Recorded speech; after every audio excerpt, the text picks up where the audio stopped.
and good morning, everybody, wherever you are, however you may be listening. Welcome to the Wednesday wrap-up. And of course, I am here with my guys, Herb and Mr. Yu. How's it going, gentlemen? Good, man. How you guys? Good. Just happy to be alongside the superstars, man. Yeah, I mean, I appreciate you letting me come hang out on your show yesterday. No problem. It was a good time. Unless you're a Cowboys fan, it was a good time. I mean, I feel like that's been true for 30 years. Yeah, but this time a Cowboys fan was leading the charge, so that was kind of interesting. See, that is a sign that they are slowly becoming a fan of a different team. All of a sudden, you're making rational decisions. Being a Cowboys fan is out the window. Yeah. I think you missed the very beginning of it, but you would have been proud because she basically came out and said, yeah, it's the first year that there hasn't been like, oh, this is our year. She said, there's no hope. I said, wow, this is where we're starting out. And that's surprising. I don't hear that very often. That's what I said. I was like, are you sure? She's like, look, I got to be honest. She said, well, honesty. Yeah. Oh my God. She said it. Can I have some more of that, please, sir? Yep. She said it's going to look bad next year. She said, I don't know where we're headed. I don't know what the plan is. I said, yeah. No, that's why I said she's low-key becoming a Houston Texans fan. Yeah, got to. It's not Keep a hard it in the sell. Star State, but move on from the delusional fan base. They have a lot of new fans. Yeah. With the Texans. Yep. A lot of them. Yeah, absolutely. Nice. Yeah. In fact, I guess we'll start with the Texans since we landed there anyway. JJ Watt talking about potentially coming back if they give him a call. Yeah, I don't believe that. Right. I think he came out and said it. Yeah, he said a lot of stuff. He had some more words that he said, and he was like, "No, don't call me unless you really, really have to. They got a really good group out there. Don't really need me." Yes, that says a lot. I think he realized that, you know what, he might be a glorified back, but they call him, but they don't need him, and they got it going on right now. They got some good stuff going on in Houston. They don't need his help. He'll be okay. That was a funny one. But he kept saying if he absolutely needs me. But I mean, like, if you absolutely need me, like, is an asteroid about to hit the Earth? Like, what? It's funny because it's the way he kept saying it that you're like, if you need me, like I'm gonna say it in a way like I don't want to come back, but I'm really bored. If you don't mind, give me something to do. Yeah. That's the thing. It's like, hey, if somebody could take a dive about week 8 and I could come in and swing, maybe get a shot at a championship. Let me see what your record is in week 11. Exactly. Yeah. Oh, I can't imagine stopping playing football and then coming back to it. It would just. I could see him doing it. I mean, he's still working out like crazy, right? And it's not quite a position like, being a receiver where you start to have trouble picking up the ball when you stop playing, stuff like that. Like, I think at his position, he could probably come back. Obviously, he's not going to be defensive player of the year caliber, right? But I could see him being effective, especially with the rest of the defense.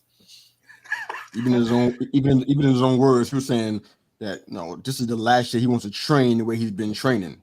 He doesn't want to keep doing that anymore. So exactly, if there is a time, this is probably going to end up being it. So since we know that's probably not going to happen, I don't expect it to happen.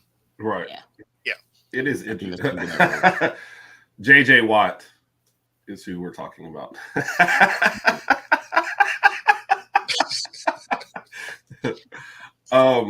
Yeah, that's interesting. And then, of course, D'Amico, what else is he supposed to say? So it's like, oh, no, it's good that he's ready. D'Amico's like, hey, Brian calling you. Don't worry about it. You're good. Yeah, for real. Talk about JJ Watt. Yeah. I mean, I don't know. I could see D'Amico giving him a call if somebody gets hurt. I'm thinking a lot of people got to get hurt, though.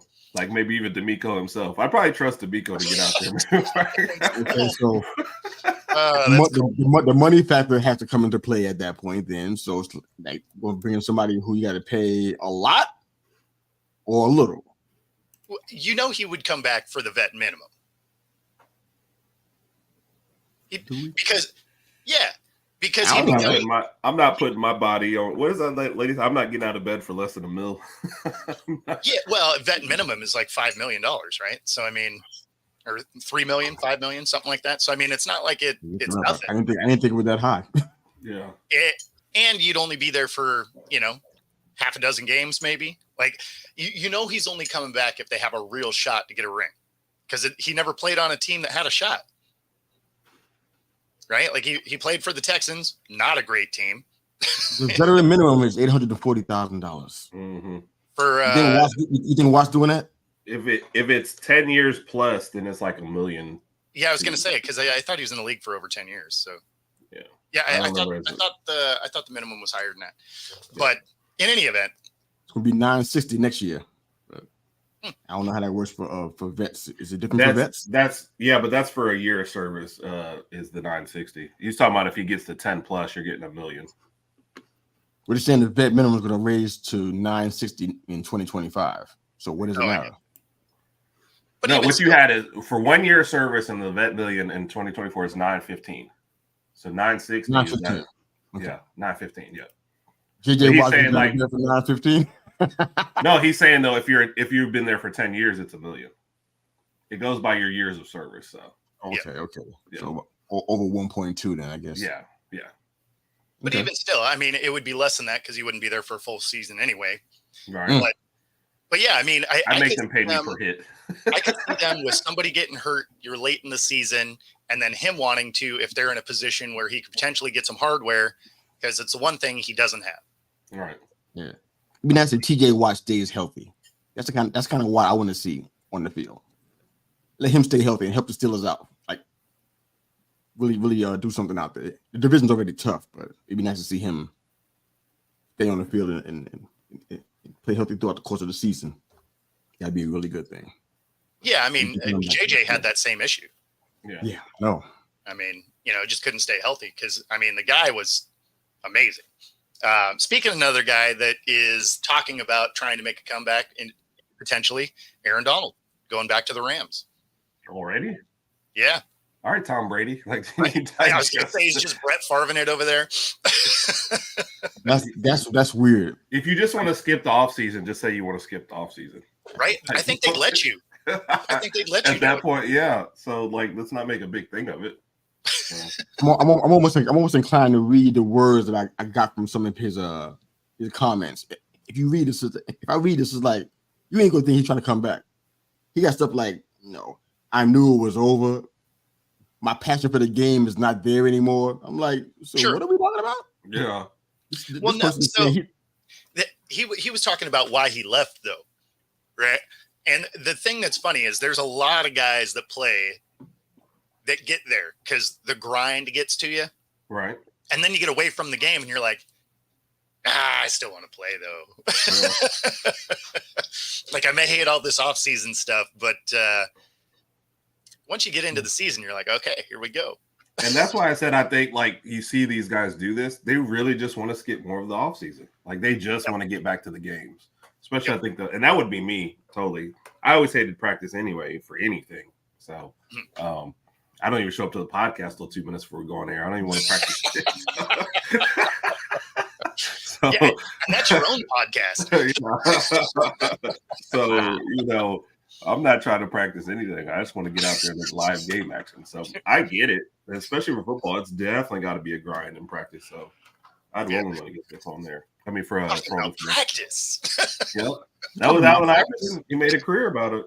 So, what was it? Steve McNair at the end of his career was so banged up, he was like missing every practice and would just show up for the games. I think so. That's not surprising. Yeah. So, yep, man. Yeah, I don't know. AD coming back. As a Seahawks fan, I hope he doesn't. Yeah. If he could stay retired, it'd be awesome. Yeah.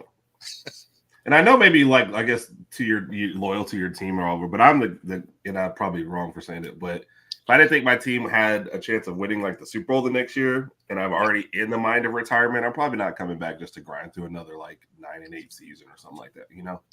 Because that's I mean, if I was AD, I'd probably skip coming back, right? Because you got your ring. You got your ring. You've been paid. You got endorsement deals. right. I would bet if he wants to do anything in the media, he can. Right. Right. Locked for the Hall of Fame. I mean, exactly. Defensive player, one of the greatest defensive players ever, if not the most. I mean, he got all the things that you want, man. So. Well, yeah, I mean, what he won, he went to the Pro Bowl every year he was in the league. He was like an All-Pro 7 times. I mean, crazy stats. Right. So, yeah, are you going to come back into a division where you're fighting for the second spot in a division that's probably only going to send one team to the playoffs? Right. I mean, I wouldn't think so. I wouldn't. So I would imagine of the two, the one that would be more likely to come play would be J.J. Watt. And only because he wouldn't have to play a whole season. I mean, I guess if the Rams were relatively close, you know, if they were within striking distance of the play.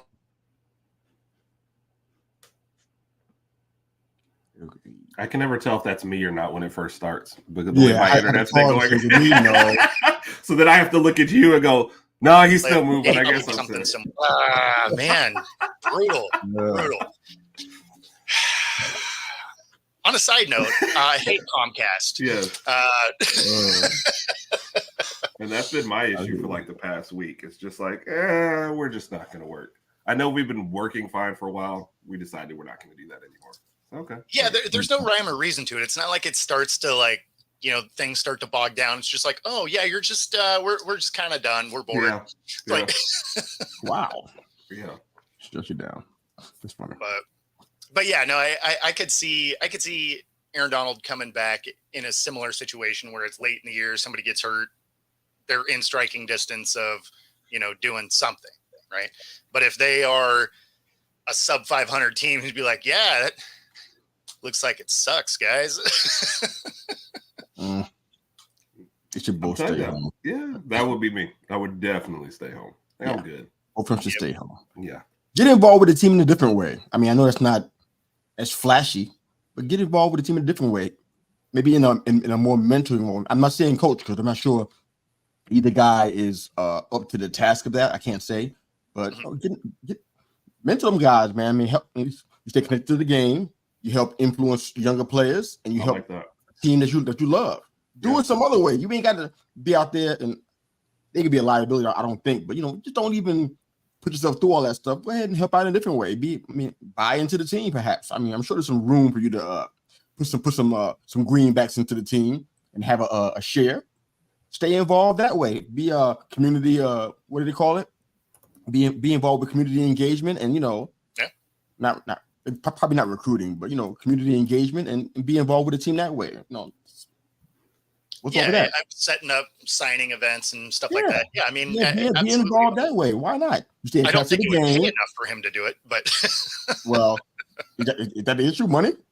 I don't think it is. For a job like that, it would be because that's actually that's a tougher job than you'd think it would be. Like if he was actually the one advisor to the game all over the place. You got to get the title of advisor to the so and so. No, for sure. But if he was actually going to like full on do that job, and the only reason I know that is because I actually went to apply for one of them. An advisor? Yeah, community engagement. Oh. Okay. Or it was actually for the Cardinals. It's an open position right now. So if you're interested in it, you can find it on LinkedIn. They are openly advertising that exact position. Yeah. But the thing is the hours and stuff would be crazy.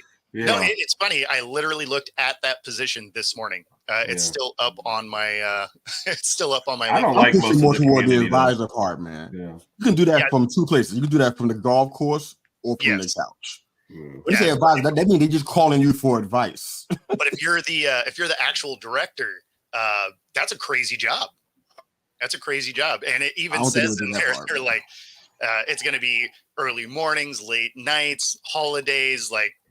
that's just normal schedule for you. Just do some events. That's all. And of course, it is not virtual. You would have to be on site. So in that scenario, I would have to go to Arizona. But this is not the longest move I would have made. So, whatever. Yeah. It's cheaper to live there. I heard it's really nice. Yes. That's why that job is open. Yes. Congrats to whoever ends up with the job. I applaud you. When it's a dry heat. It's a dry heat. It doesn't matter. When I drove through Phoenix, he's sitting right next to the sun. Yeah, it was like in the car with you. So hey, take a ride. We were driving through Phoenix, taking our stuff down, and it was hilarious because we stopped at a rest stop, and you get out, and it felt like your face was melting because it was like 120 plus, and it's like I don't care if it's dry or not. It's dry because it's a fireball. not a lot of moisture in the flames. Oh, brother. Yeah.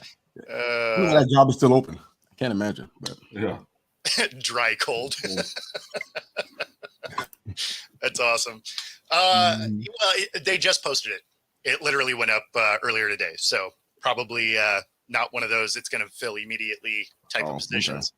But most staffs around the NFL are doing their turnover right now for those types of admin positions within the building. So again, if you look on LinkedIn and Indeed and stuff, you can see a lot of these positions within the NFL actually listed. So for those watching, if you wanted to work within the NFL, there are positions available. Uh-oh. Nobody's like rushing to their yeah. I see the comment section go, yeah, that's me.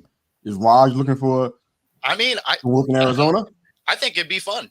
I think it'd be kind of fun to work. His problem where he lives, he would have to like find a job with the Cowboys and betray the Dolphins. So let's do that. I don't think he would be on board. At least maybe until he saw that salary. I mean, I think the part that would be funny is the community engagement, because he would just be like, I hate all of this. How am I supposed to? It'll be, we'll know he's under duress. Be like, Jerry's my best friend. Yeah. Everything Jerry says is true. No, he'd be like, have you ever considered being a Dolphins fan? Exactly. He'd be getting fired in the interview. Wears Dolphins gear into the interview. Yeah, exactly. What's up? Exactly. Yeah, go Cowboys. Yeah, when I don't see it happening. Yeah, I think that's a tough sell right there. You're gonna have to move. That's what it boils down to. You're not staying in Maine to work for the NFL. There's no virtual option. You're gonna have to move.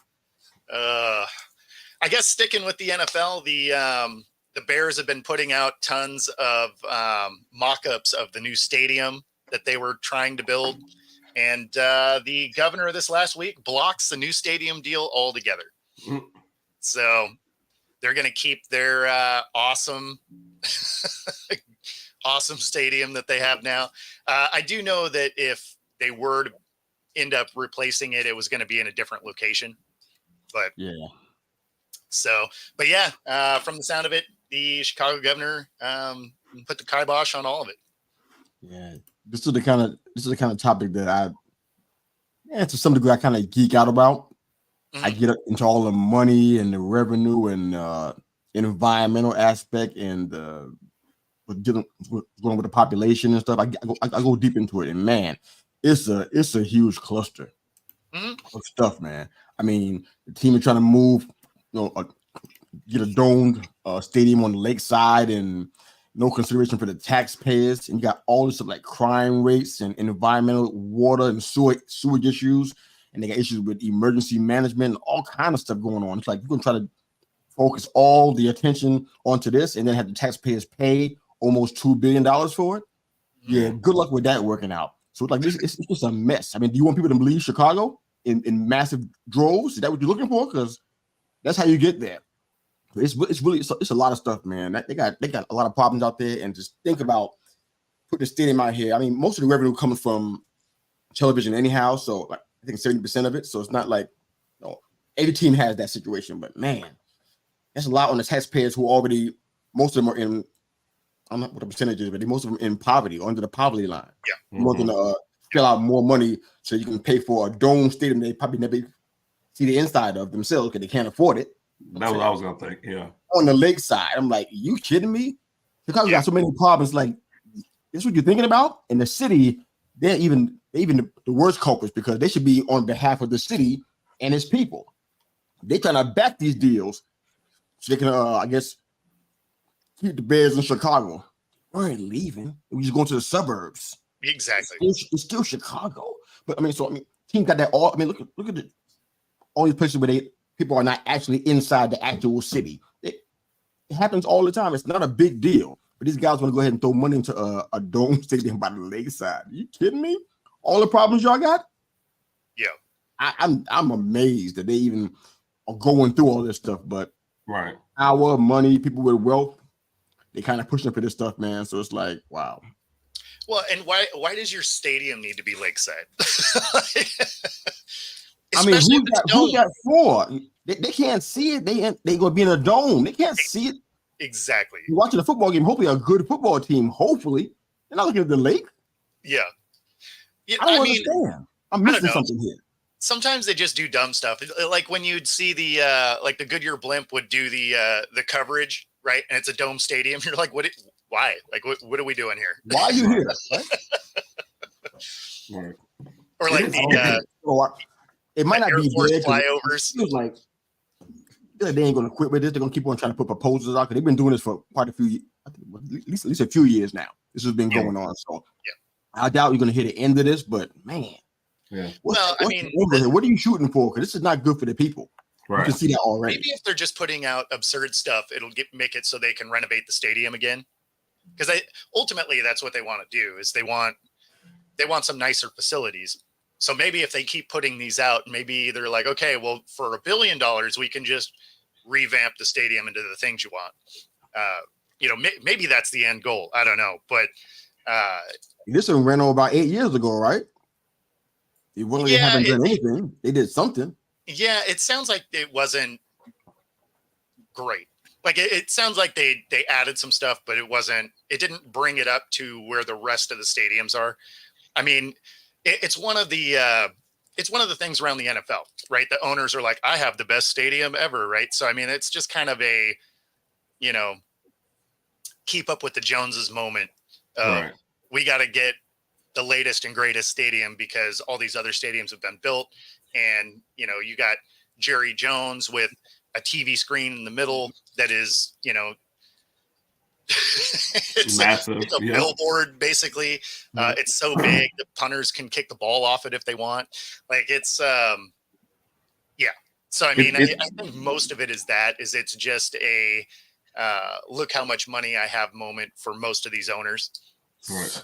The problem is everybody knows how much money they have, and then like to Mr. Yu's point, they're asking the poorest people to help fund them so they can keep up with everyone else. Like it's crazy. The two best houses in the neighborhood are fighting. They go down to the guy who's living in a tent, like, hey man, you got $5 so I can add on to my house down here. That's what we're trying to do. Like it never.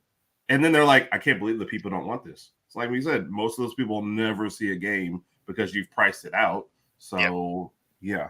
Why don't you go ask all your billionaire friends to help you fund it, and you guys will probably get it done. Well, they didn't get billions of dollars by throwing it away, though, right? like, why would you spend billions of dollars if you can have someone else pick up some of the tab? I know we talk about other folks' money when it comes to talking about sports. I love talking about other folks' money. I mean, we tell people how to spend it. We tell them who to go pick up in free agency because we think we can manage their money better than they can. The figure that I saw for the taxpayers that they're on the hook for right now. Okay. It's on Soldier Field renovation, $629.3 million right now. That's how much the taxpayers are on the hook for. That any move they make, it's gonna make that number go up, right? Yeah.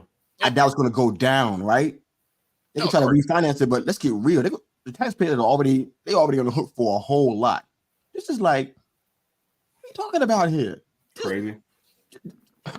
Find a way to pay that stuff off.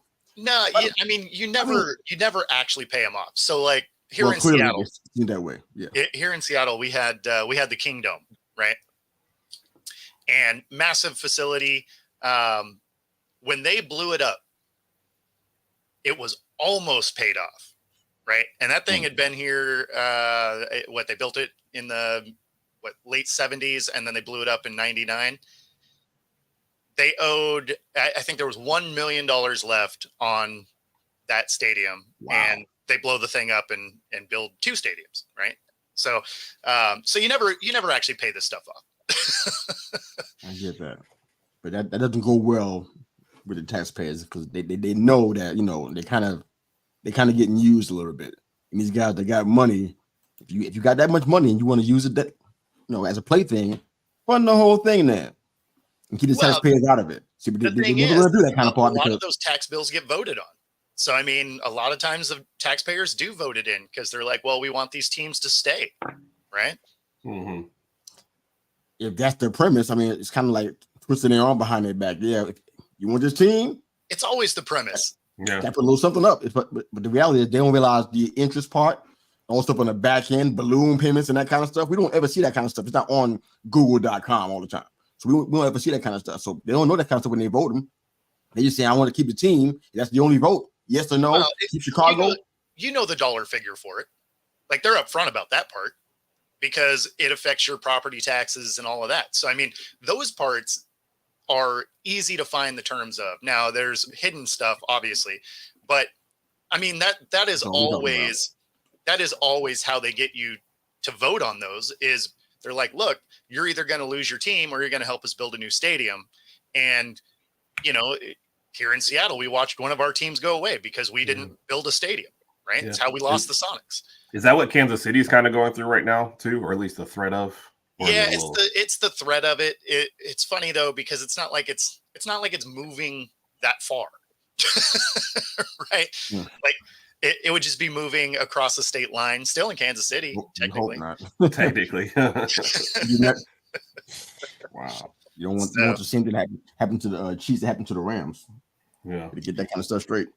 Yeah, well, I mean, the Rams are a little different. That team moved a lot. Well, yeah, you did.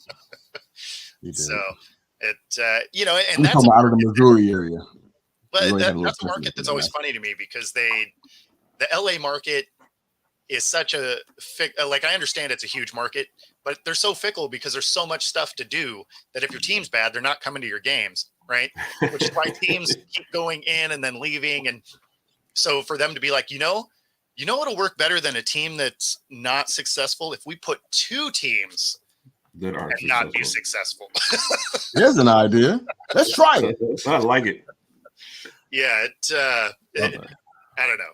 Some of the ones that they force teams back into is kind of funny, especially when they take teams away. Like, well, in fact, that's how St. Louis lost their deal with the Rams too. Was they weren't going to build them a new stadium, and LA was like, we're going to put up this awesome stadium and then put 2 teams in it, and it worked, I guess.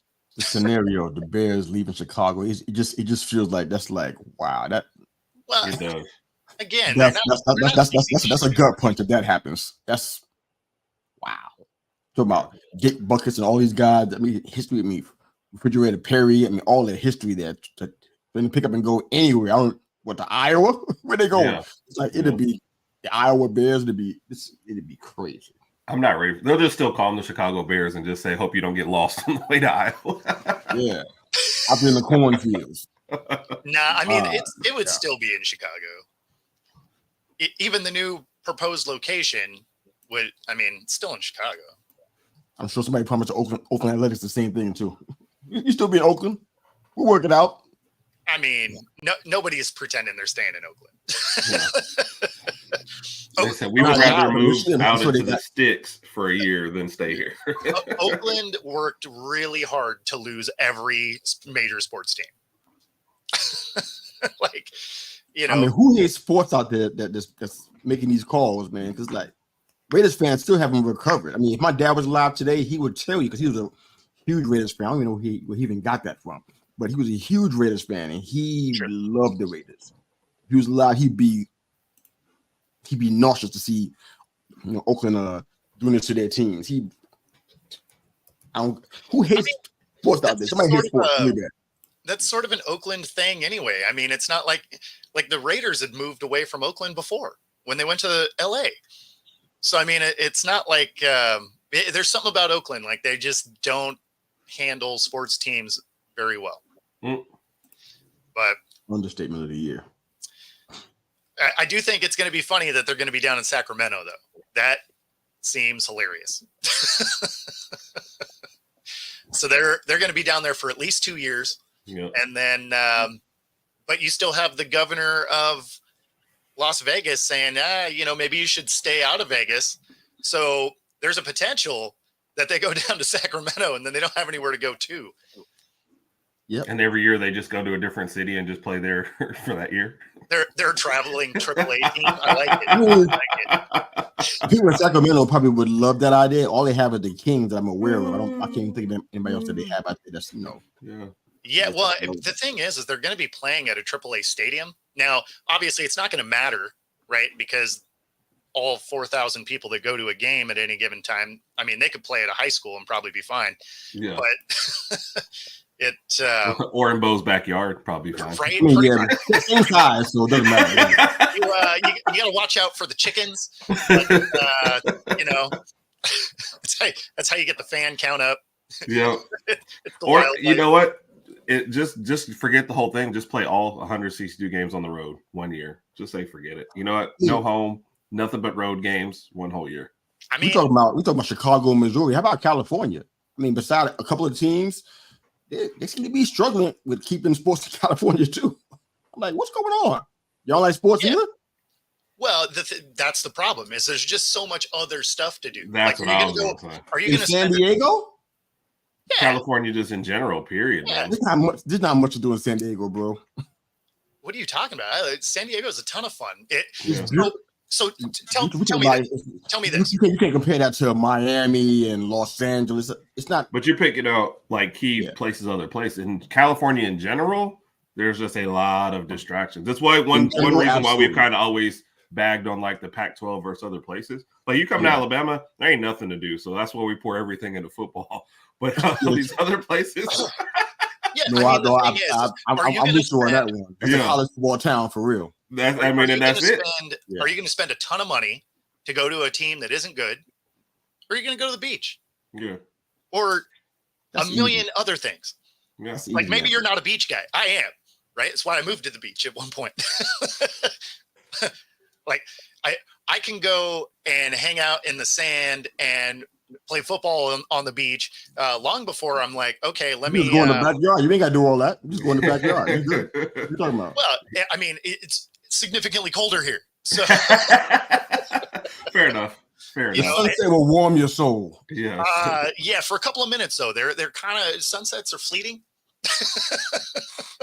Yep. But I mean, there's a distinct difference when it's sunny and 80 and awesome outside and whatever. Then when it's 40 and raining and you're like, okay, let me stay in and go to watch some live sports and stuff. But like if your team is terrible, if you're in places like Cali or to your point, Florida, whatever, if your team's not very good, you're gonna go do other things. I mean, even when you're talking about Miami specifically. Miami is good. Well, no, because when you think of the Tampa Bay Rays, right? They were a good team last year. They still had trouble putting fans in the stands. There's just a lot of other stuff to do. Yeah, I used to live out there, so I'll keep my mouth shut on that one, and we'll just keep on moving. There's other stuff too. I mean, and Miami's a ton of fun. Right. So if your Dolphins aren't good, you're probably not spending a few $100s for a ticket. You're going to go do any of the other things you can do in Miami. Yep. Right. So, whereas, if it's Chicago, it's kind of not the best weather that time of year. So let me ask you. So, in terms of California, there seems to be a trend, at least in some small ways. Do you think California is a viable place for teams and franchises? Because it seems like there's more leaving, there's more that's coming in. Because I didn't really, I understood the San Diego Chargers thing, but I didn't really like it. But I understood what was happening, but I thought the people down there were more faithful than they were in Anaheim, where the Chargers went to play in it was a stadium thing. Yeah. So it's like, is that the place where franchises should be going, or is it kind of like almost like off the map now? Because I'm just wondering what you guys think about that. You can't ignore the market. Right. Like your fans are fickle, sure, but you can't ignore the market. There's just too many humans that live there. Like the odds of you having a good return on it is pretty high. But I mean, for San Diego, prime example is they weren't going to build them the stadium they wanted, so they left.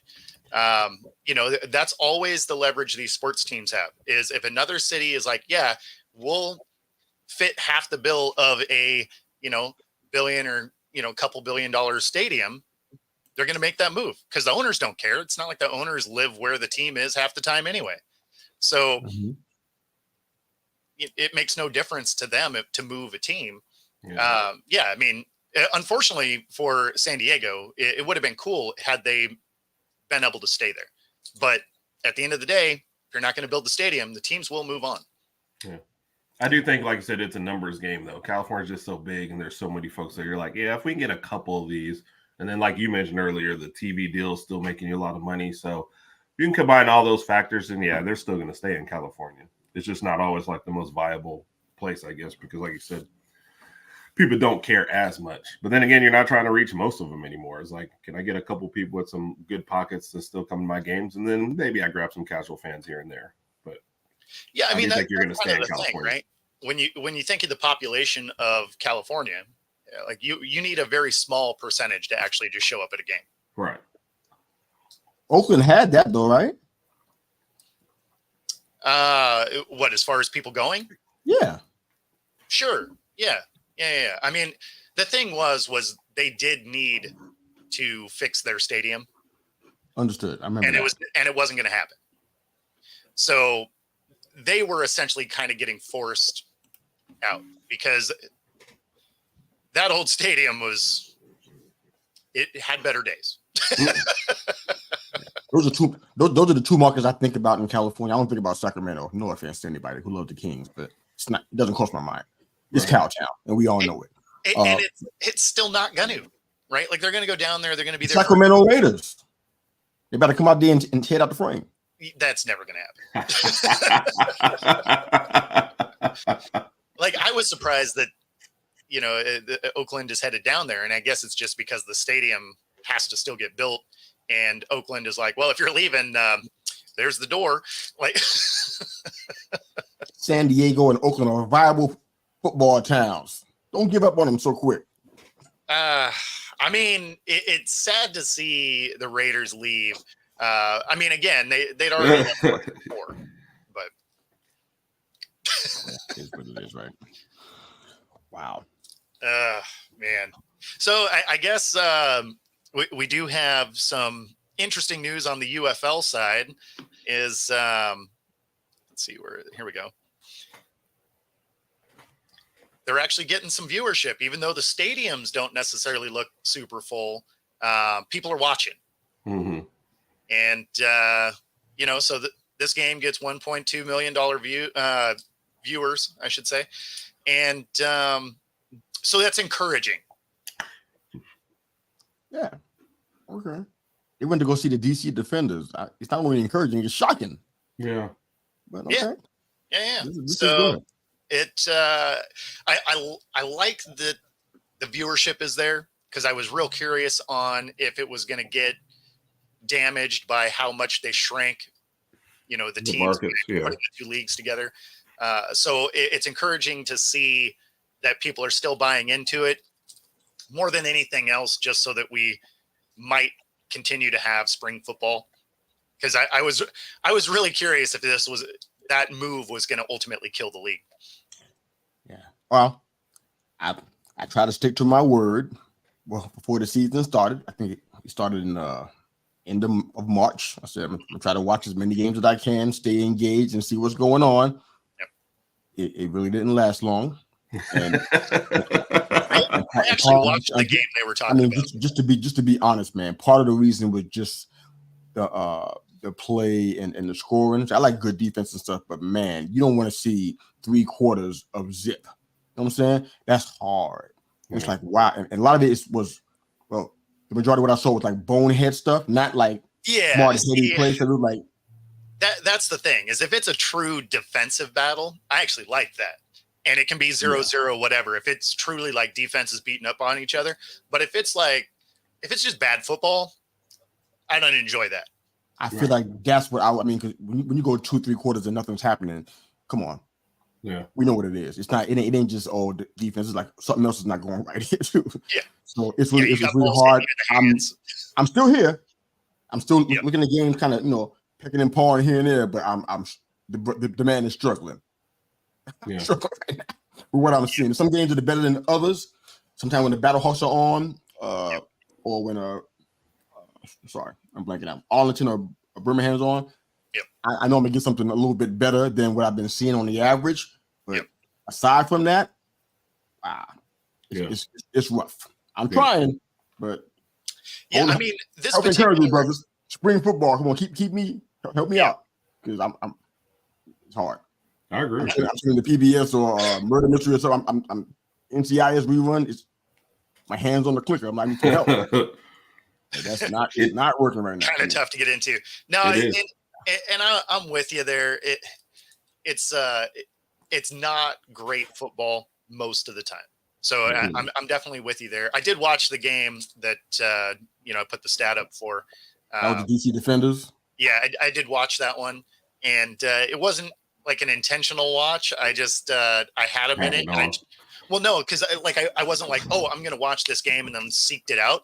I was just like, oh, I'm going to sit down for a minute and have some lunch. And I turned the screen on and I'm like, oh, cool. And so then I watched the game. So it wasn't something I seeked out, but I did watch that game. So you helped make that thing happen. Kudos to you. You're one of the 1.2 million people who watched that game. That's right. That's right. Well, I was not one of them. But what it makes me think is that a common thing for some of the viewership for these games? Like, are people seeking it out, or is it because they like jumped on the couch for a minute and they're like, oh, hey, football's on? Right. That's what I thought that they would get me at, and that's why I'm surprised I really haven't been around for more than one of the games. But I also do kind of realize during the fall, I make a point like, all right, I'm gonna be at the couch, and I know I'm gonna be seeking out certain games on Saturday and Sundays or whatever. Sure. And during the rest of the year, and I think that's the other thing is like college football. I know, okay, starting at 11 till whatever. I know if I flip on, there's going to be a game. Half the time with them, I'm like, I'd have to do some research and figure out what time like the 1 or 2 games is playing. Am I going to be around for it? You know what I mean? It's just like, that's a lot of work. I'm not even going to worry about it. So if I happen to be cleaning the garage and I flip on the TV and the game's on, then okay. But otherwise, it's just not something I'm like putting any work into. So, and then I was watching the women's college basketball game before I was watching one of their games. So it was, it's just, I'm just not into it, I apologize, guys. I'm sorry. Yeah, well, and we're trying though. Yeah.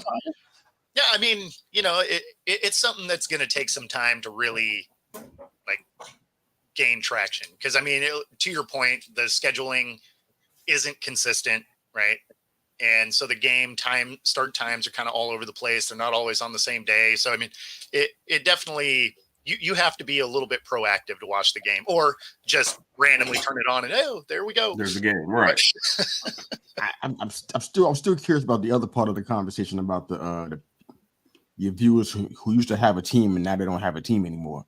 Are they a part of this number, or is this all Midwest stuff happening? 1.2 million viewers in the Midwest. What are we talking about? Do we know that? So that's the thing, is it doesn't give you regional stats. I would bet money that the cities that had teams that don't now are probably not a huge percentage of this number. I told you how I felt. I wouldn't be. Yeah.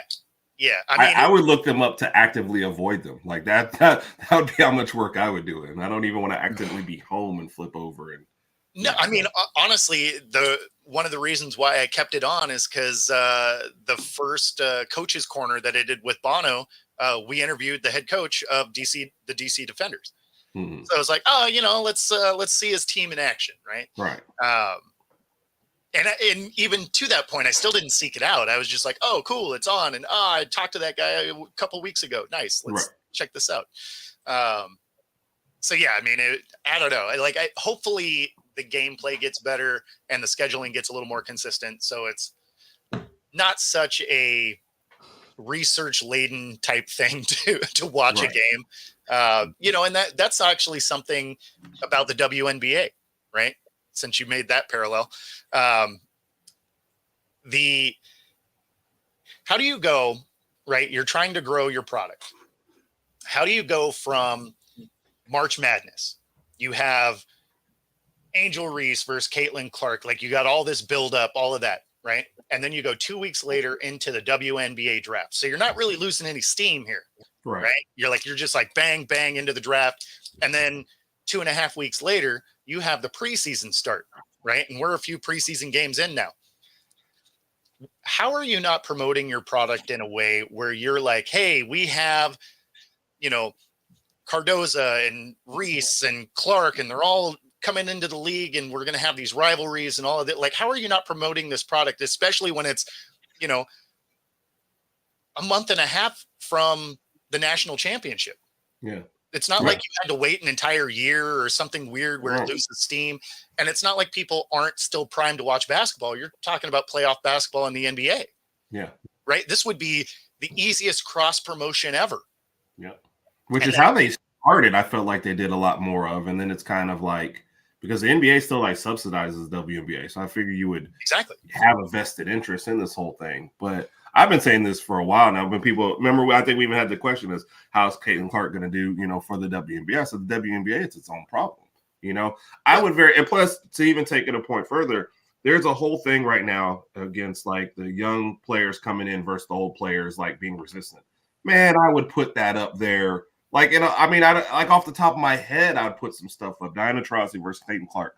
Boom, right there. I mean, that's exactly. It just seems like the storylines are writing themselves, and they're just sitting back going, well, I hope people still watch. Like, I will never understand how you're not capitalizing. With the way NIL money had kind of changed everything and more commercials, this is probably the most visible group coming into the WNBA that you're ever going to have. I'm not going to say the most talent. I'm not kind of getting that argument, but most visible easily.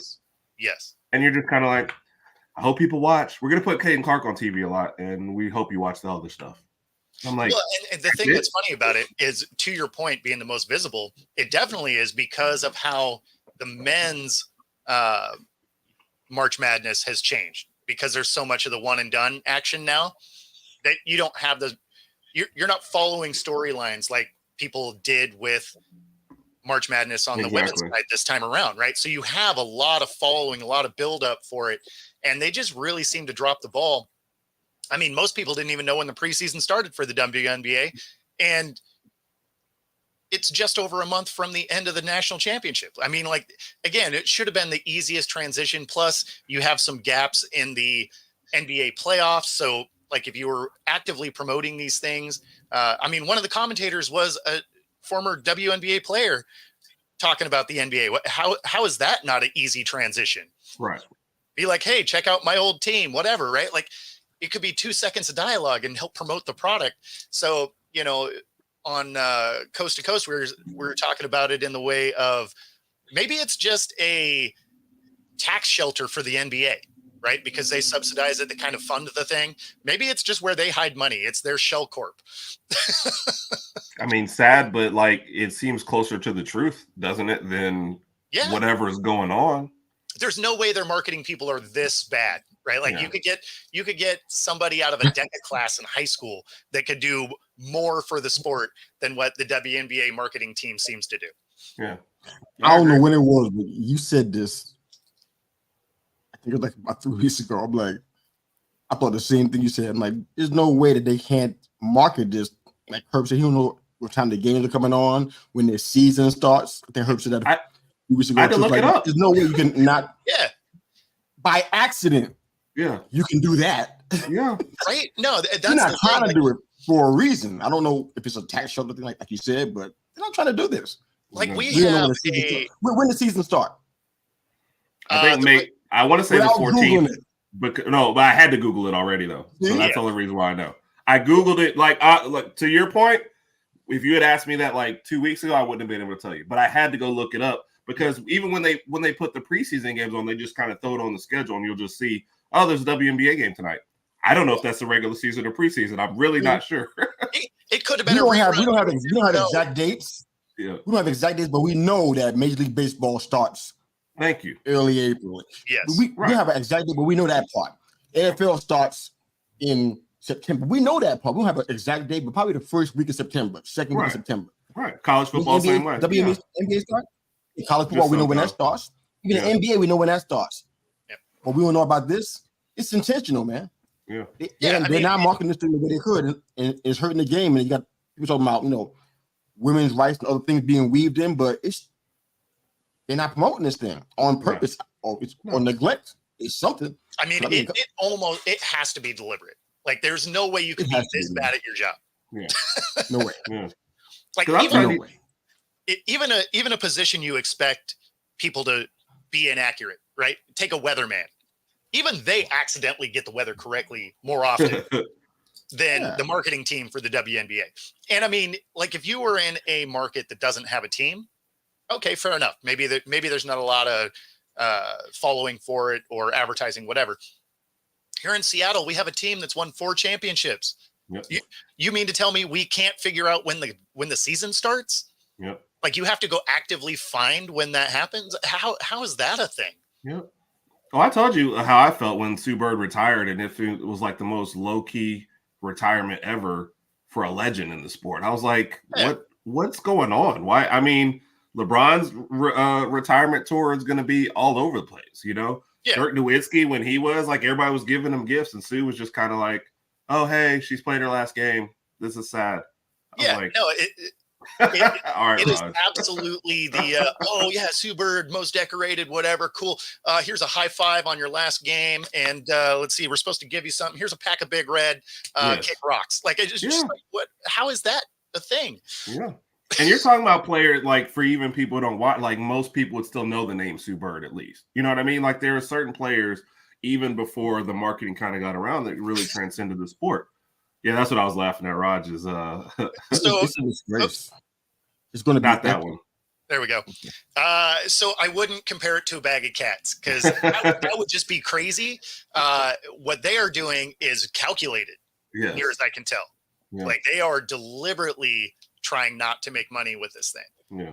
Like, how would you not have like Caitlin Clark's first game either against Diana Taurasi or Angel Reese? Like, that's boom, right off the top of my head. This was, and now, we got to move stuff around. You're the WNBA, you can move whatever you're around. Like, it's not that big a deal. Well, yeah, I mean, you're sliding time slots around. Like, I think it'd be fine.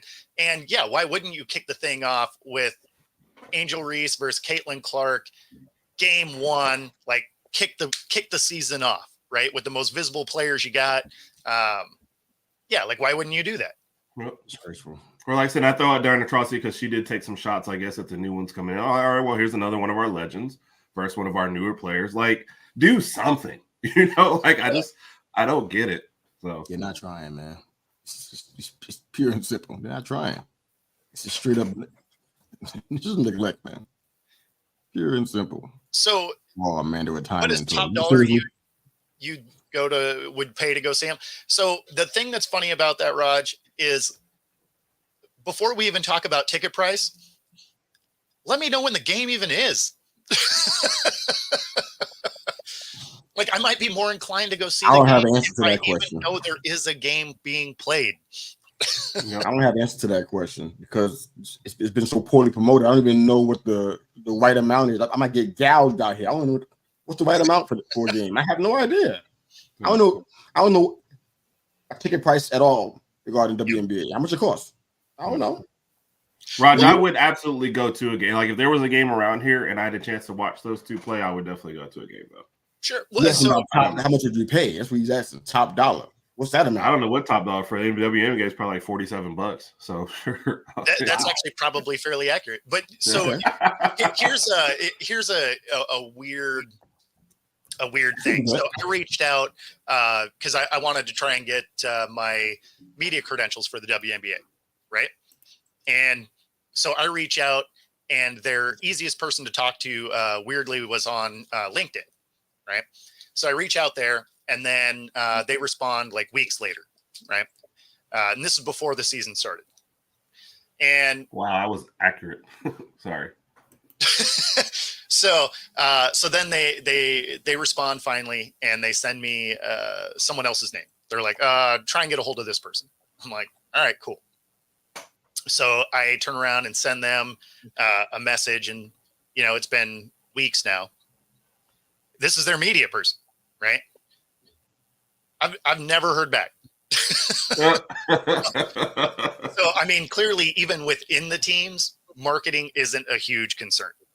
Like they're under strict order to not talk to strangers. Right? Stranger danger. Stranger danger, exactly. His name is on my contact list. Wow. So yeah, no, it's just kind of wild because there's no communication with their media teams. They don't seem to promote the product at all. Like it's very, I don't know. It's just very strange. So the average ticket price of a WNBA game is around $47.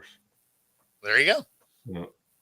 For a courtside seat in an NBA game, the price starts at $3,000, and for a courtside in the WNBA, it's under $500. So that was scarily accurate. Just throw out a random number in it. The tax shelter thing is becoming more and more legit in my mind. And I'm like, yeah, this is. No, that's the thing is I'm really leaning towards this thing as a tax shelter more than anything else. It might just go play in the Caymans. I mean, it's like it might just go play in the Cayman Islands. Put a stadium out there. It's like the same thing. I mean, to be fair, that I would be willing to go to that game. I will watch one and then spend the rest of the time on the island. Yes, there you go. Does Rodg know the date for the retirement tour? I heard July is available. I heard he retired 2 years ago, and he's just been out there collecting checks ever since. Oh, that sounds about right. That would explain the Lakers season so far. July, if we all got to watch this and report on it, July's a good time. I guess some time open in July. Sort of retirement tour then. That'd be good. Yeah. No. So did you guys you guys watch the Tom Brady roast? I could a little bit of it. Can I just say I would never agree to this thing? I figured you were 2 minutes in and were like, yeah, I'm out. I would just never do it. That's all I could take. I couldn't believe it. I'm too sensitive anyway for that kind of stuff, so that would never be me. You'll fight for crap, and you won't fight for your ex-wife and your son. Ow. Yeah. That's a whole different look on you, man. Yeah. Oh yeah, no, I mean it was the things they were throwing was you could definitely tell this was not a network TV type of event because they would have had so many FCC fines in the first 2 minutes. Yep.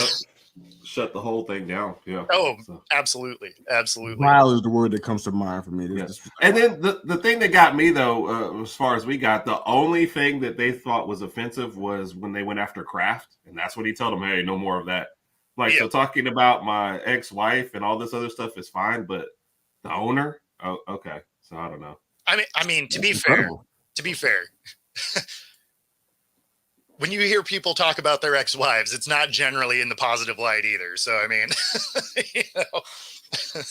How about his son? Why did his son get to be on the chopping block?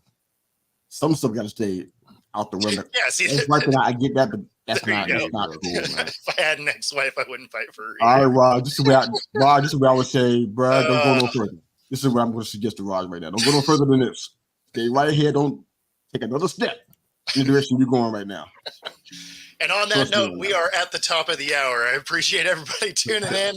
We will see you here in a couple hours on Coast to Coast. Let everybody know where they can find you guys.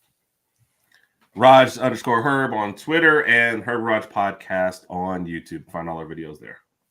We are on all the socials at They Call Me Mr. Yu. Of course, you can find us here on Wednesdays at 9 a.m. And of course, that Monday thing on Monday at 9 a.m. EST. Greatest name in history, people. Right? That Monday thing. Awesome. Other than that, we will see you guys next week. Take it easy, everyone. Later, guys.